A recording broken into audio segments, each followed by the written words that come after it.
actually, the Qataris and FIFA together are claiming that the tournament will be a carbon neutral World Cup.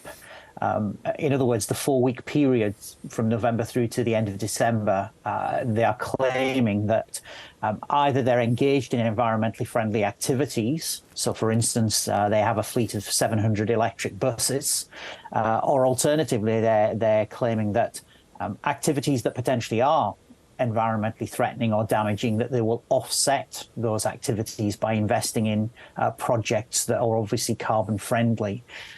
Crucially, however, the World Cup tournament didn't begin on the 18th of November, or won't begin on the 18th of November. It actually began on the 6th of June 2019. This was a game between Mongolia and Burundi.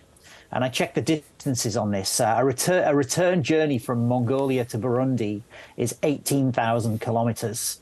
And so inevitably the teams flew on a plane.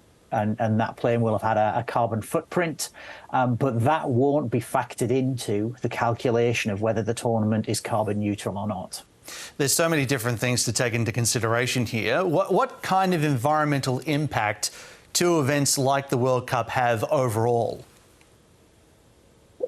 Where do you start? The qualifying campaign and all of the planes and all of the journeys and all of the fans in all of the cars, eating all of the burgers and drinking all of the cans of beer and soft drinks, how you dispose of waste, how you construct stadiums with lots of steel and glass and plastic. And this is particularly important for Qatar because essentially Qatar doesn't produce anything itself. So it has to import everything. So most of what enters Qatar, for example, to construct a stadium either comes by ship, one of the most polluting forms of transport in the world, or alternatively comes by a plane.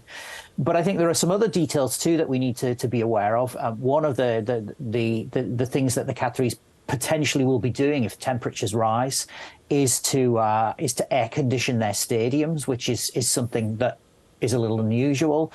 And at the same time as well, keep in mind that the Qatar's just opened the world's longest outdoor walking trail, a kilometre-long walking trail that is air-conditioned outdoors. So these are the kinds of projects that we need to give some thought to in terms of environmental footprint. One thing that I would also mention about Qatar is it's looking like it will be something of a commuter World Cup.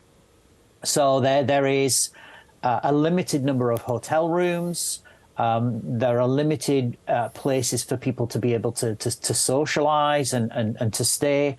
And so a lot of people will probably fly in from places like Dubai. And what we're already seeing is a real uptick in the number of hotel room bookings in Dubai, the number of flights in Dubai.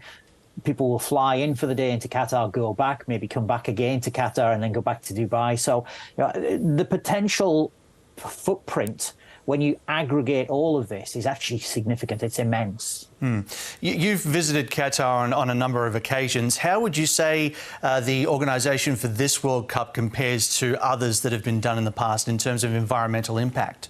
One of the things I think we have to give credit to Qatar and to FIFA for is the acknowledgement that the environment is now an important part of the World Cup bidding, hosting, planning, organisation process.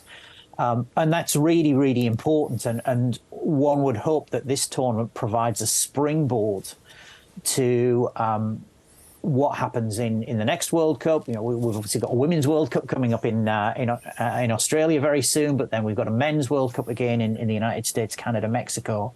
So hopefully we're now beginning to take much more seriously the consequences of staging mega events of this nature.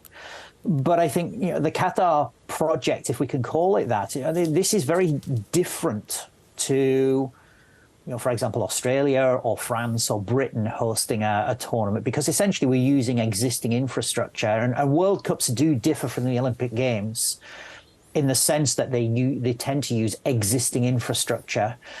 In Qatar's case, the 8 stadiums, only one of them was an existing stadium. 7 of them are brand new. And even that 8th stadium was renovated and extended. And so if you think about the stadiums themselves, what it took to create them, keeping in mind that there were significant imports of steel and concrete and other materials to create those venues. The Qataris have also created additional infrastructure, 8-lane highways, a metro network, shopping malls, exercise areas for the public, and so on and so forth. The environmental footprint of this particular World Cup is especially significant. And I think one of the things that the Qataris, FIFA, in fact, the global community should have been doing is to press for, from the very outset, environmental considerations being more proactively planned into the World Cup construction project. And as I say, moving forward from here, one would hope that in situations where Australia or the United States or Britain or wherever else hosts such tournaments in the future, right from the very start, the environment is put front and centre stage of the planning and organisation process. You've actually called the Qatar World Cup an exercise in greenwashing. So, when companies like FIFA set out these sorts of environmental ambitions, how credible are they? Can they actually be done? In terms of FIFA and Qatar, I think it's an unfortunate truth, an inconvenient truth for them, that although their intentions may be good, they are going to face allegations of greenwashing, because the two parties together are being somewhat disingenuous in terms of the claims they're making about the environmental credentials of the tournament. So the carbon footprint of Qatar 2022 began in 2008 when the Qataris first decided that they wanted to bid. And obviously, if we aggregate the environmental impacts from 2008 onwards, it is more than just what FIFA and the Qataris are saying that they're going to measure over the next 4 weeks.